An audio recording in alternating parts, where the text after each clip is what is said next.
Hello, friends, and welcome back to Artifact Adventure, Episode 5. Let's get going, shall we? Begin our quest, as we always do, checking our inventory, checking our stats. We still have that raw ore. Now, there's pretty much nothing you can do with that. I end up just getting rid of it. Fatal bullets sell for a lot. Get rid of the raw ore. And our old equipment as well. There's really no reason to keep the old stuff. You're always progressing towards better equipment anyway. So, no point in holding on to that. So, today, we're going to go and finish up a lot of the areas we had already started, but never really completed. The first one being here, in this foresty area. You recall we picked up the sap, but I had no idea what to do with it. Individual in town told us to drop it off in front of the lake, and I just kind of went on my merry way. Sure enough, you walk up here with the sap in your inventory. Secret dungeon! Just finding it gave some of my characters enough experience to level up. And I'm kind of checking out how much longer it's going to take for them. And it's kind of a very linear dungeon. You know, there's not a whole lot to explore. The enemies here were pretty weak. Just kind of check all the corners. Another traveler's hat is a good find. And an elixir of wisdom.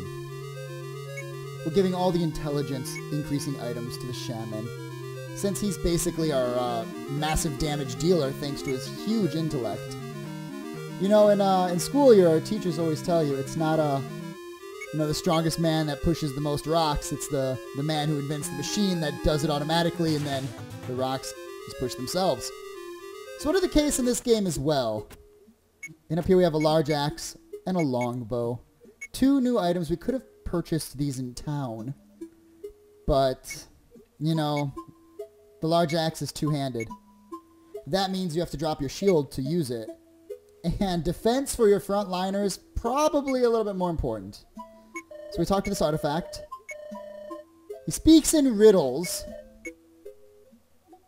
So I'm not 100% sure what he does, but I kind of have a feeling that it's, you know, nothing super important. Turns out it's a confusion or a disorientation spell. A status ailment. In this game, status ailments really hurt you, but they don't seem to hurt the enemies, which is kind of a shame. And here I keep this one in to kind of show off a mistake I made. You want to switch your warrior to the front. You really, really do. After you pick up one of the artifacts, you're tempted to just keep moving. But you do that, it can cause you some problems. It can definitely cause you some problems. So we get the last two items here.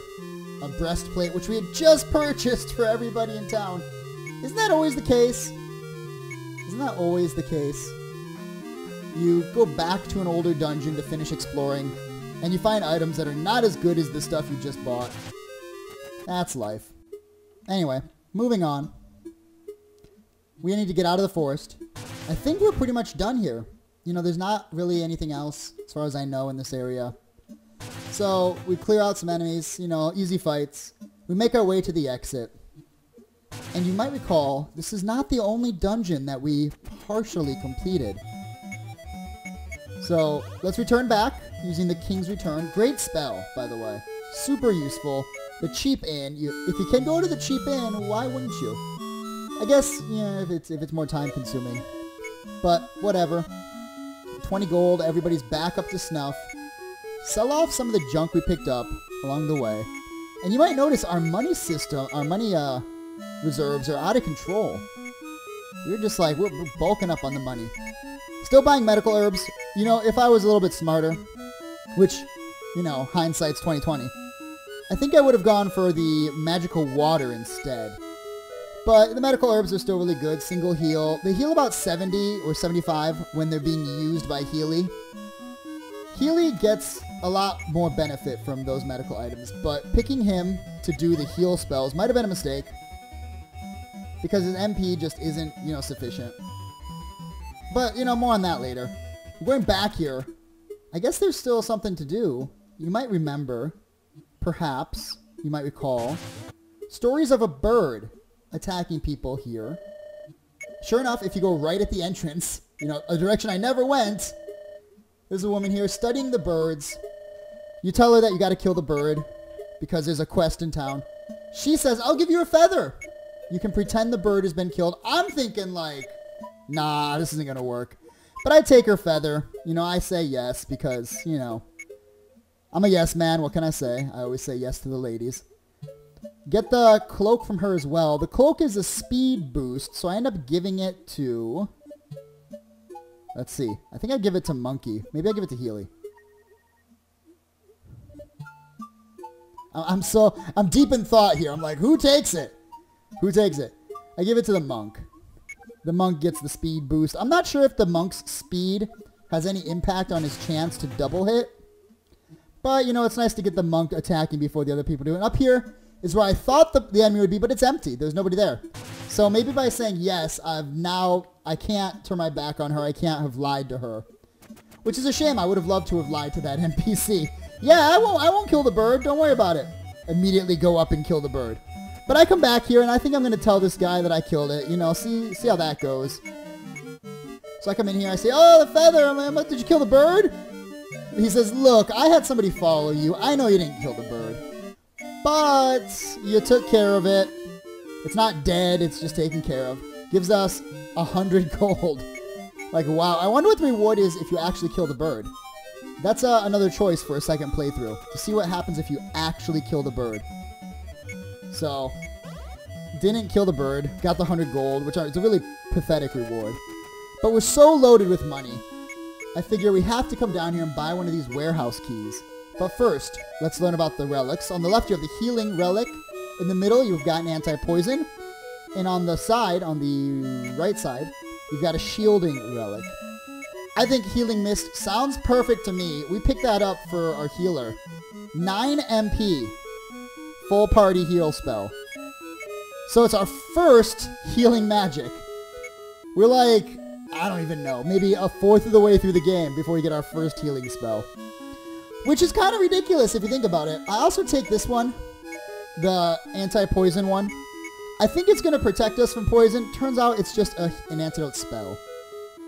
And I was really thinking like, hey, that'll probably like, you know, prevent poison on one party member. No. But now Healy, our healer, has healing magic.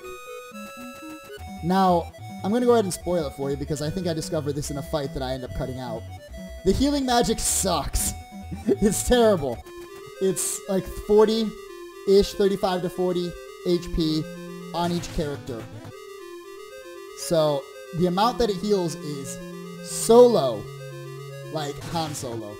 And I'm not sure if that's because Healy's intelligence is super low, and maybe if I gave the healing spell to the shaman, it would actually be useful. I don't know. I'm not sure. But obviously that's something for another playthrough. Giving it to the healer, though, allows us to continue doing massive damage with the mage in battle, and then, you know, have a second character using the heal to keep us going. I explore the rest of these gem caves because, you know, another area unfinished, basically. And I end up using some herbs here. We got so many herbs, you might as well use them. They're super cheap, too. Super, super cheap. This is just back and forth. If I had a spell to let me walk on the poison swamp, I'd be getting through here much faster. Turns out there actually is a spell that does that. I just don't have it yet. There's a little bit of a nugget for you from a future event, basically, where you get a spell that lets you walk on the poison. So here I take this Hunter's Blade. Better than the hand axe. Happy to have it. Super excited. New weapon. Getting a new weapon is always really cush. Kind of, you know, makes a big difference. Almost, I would say, in this game, weapons make a bigger difference than levels. So, get that. Come up here, and we've got the artifact. I switch over to the shaman, but it doesn't actually let you take the artifact and learn a spell from it. Because I already accepted the gray sword, my only option is to imbue the gray sword with the magic. Again, another choice in this game. So many choices. You could not have the gray sword. You could tell the swordsmith no. Come here without the gray sword. And I'm going to guess. I'm just going to take a shot in the dark. No basis at all for this. Just speculation. I'm going to guess that That's probably like a mid-level fire spell that I'm missing out on. By the way, kept this battle in. You might notice, I keep some battles in, I take some out. Because those Eyes of Satan were the guys in episode 2. In the first cave you go into, where I found the secret staircase to go lower. Those were the guys that rocked our world. And we just one-shotted the entire group with a single spell. So in my heart, deep in my soul, I'm feeling like we could go back to that cave now and possibly stand up to those enemies.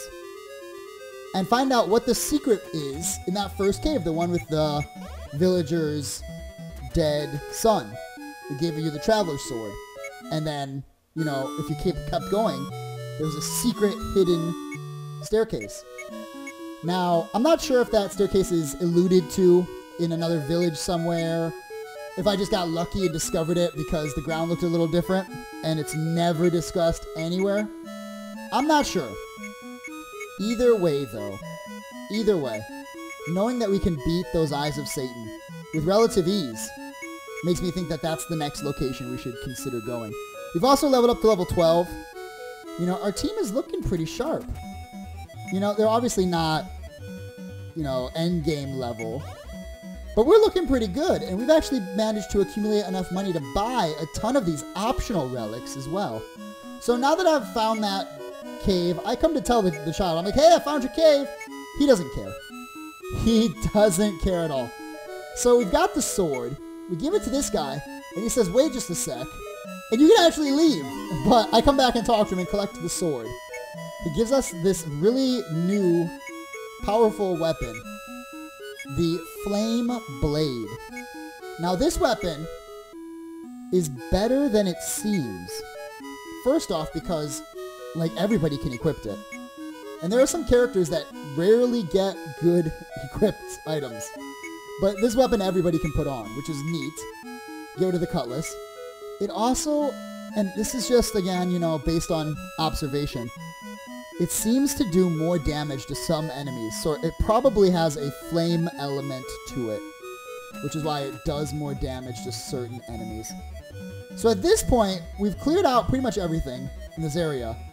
I go for a little walk because I'm thinking is there anything else? And up here, the enemies, which I'm showing here, they do become a little stronger, but there's still pushovers. At this point, there's still pushovers. The world map enemies did seem to change a little when you travel. Before, I had speculated that the whole world map all had the same level of enemies. Turns out that's not the case. You actually do find stronger enemies the farther away you get from the hometown. But there's still kind of pushovers. And we find up here another one of the keys of time. In the beginning of the world, it's illuminated by great light. Gray clouds, poison began to spread, eating away at the world. When it seemed that all was about to be devoured, the first doom. So it's referring to an apocalypse event where the poison spread and then everything died. 2,000 gold and black leather. Ooh la la. Black leather. Don't get too comfortable in that black leather. I'm going to take it off real soon.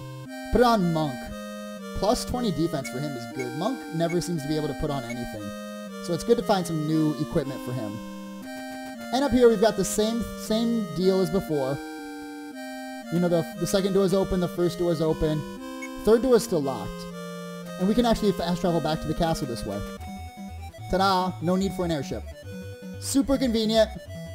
I kind of, look around a little, but I think we've pretty much done what we set out to do today. Finished off the forest. Finished off the gem mines. Basically, all our housekeeping is done. So, thank you so much for watching. Next time we're going to go someplace perhaps familiar, perhaps someplace a little new as well. So until then, friends, thank you so much. Feel free to like the video if this is something you're interested in. Feel free to subscribe for more content like this in the future. Feel free to scroll down to the Steam page and the Playism page, and I will see you next time. Take care.